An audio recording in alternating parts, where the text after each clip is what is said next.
Hi guys, how's everyone? It's me again, Anna. So I just want to share with you yung gala ko today at imimit ko ang aking kaibigan na si Anne. So yan, mamaya makikita niyo siya. Siya si Anne, yung una kong naging kaibigan dito sa Canada at sabi niya pupunta kami sa Lakeshore in downtown Toronto. So pumasok kami sa isang mall at ayan, nag-video ako at naglaro dahil natuwa ako sa structure ng mall. So sabi ko kay Ann, pumasok kami dahil magpapalit ako ng t-shirt. By the way, itong t-shirt na to ay dala ni Ann, ni-request ko yun sa kanya dahil naiinitan ako.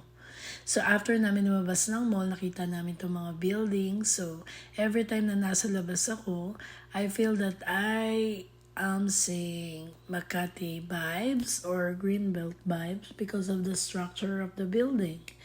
So yan, nakarating na kami sa Lakeshore. Ayan, nag-video ako dahil kilala nyo naman ako that na kailangan kong merong self-video.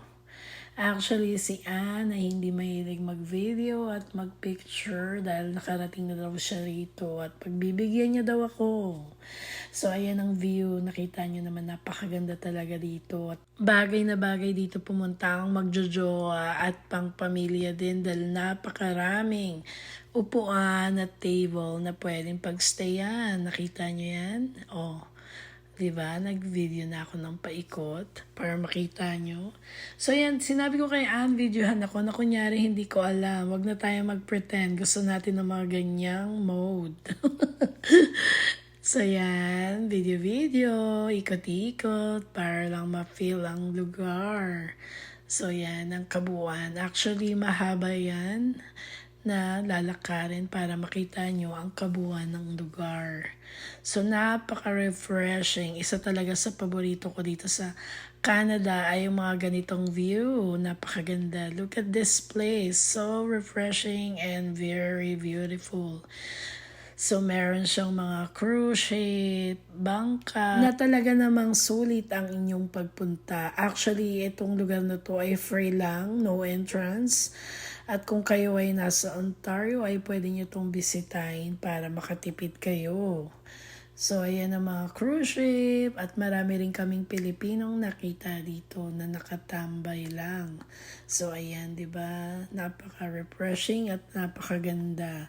So, ayan, umupo rin ako sa gilid dahil ayokong magpatalo. At nakita ko tong lugar nito. Ang sabi ko sa kaibigan ko, videohan mo ko ng malayo para makita ang kagandahan dyan.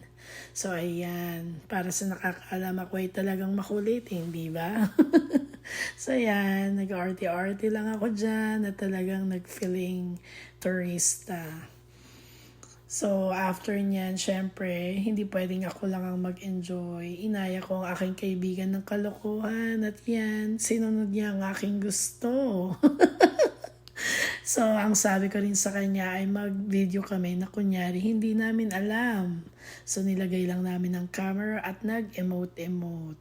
Napakamasunurin talaga ng aking kaibigan at sinusunod niya lang ang aking mga gusto.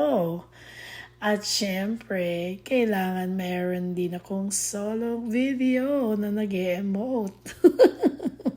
Oh, diba? Salamat talaga sa aking kaibigan ay talaga namang ako'y kanyang pinagbibigyan. At ayun nga, sa tagal ng aming paglalakad ay nakakita kami ng street food, hotdog sandwich dahil kami ay nagugutom na. So sabi ko sa kaibigan ko ay maghanap kami ng place at dito namin napagpasyang kumain habang nagpapakain ng ibon.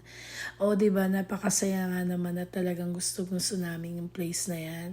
So hindi pa rin tumigil si Ann magpakain ng ibon at nilalapitan na talaga siya. Tingnan nyo, maya-maya lalapit ang mga ibon sa kanya. Ayan, ang galing, diba? So after niya, nag-ikot-ikot pa rin kami. Paikot-ikot lang, tingin-tingin, picture-picture. At syempre, dapat may moment si Ann sa akin. Ayan, sabi ko, videohan niya ako ng malayo para makita ang dalawang cruise ship. Napakasaya talaga dyan. So para sa mga gustong magpunta dito, pumunta lang po kayo sa Harbor Front Lakeshore in Toronto, downtown. See you for our next video. Sana nag-enjoy kayong lahat. Bye-bye!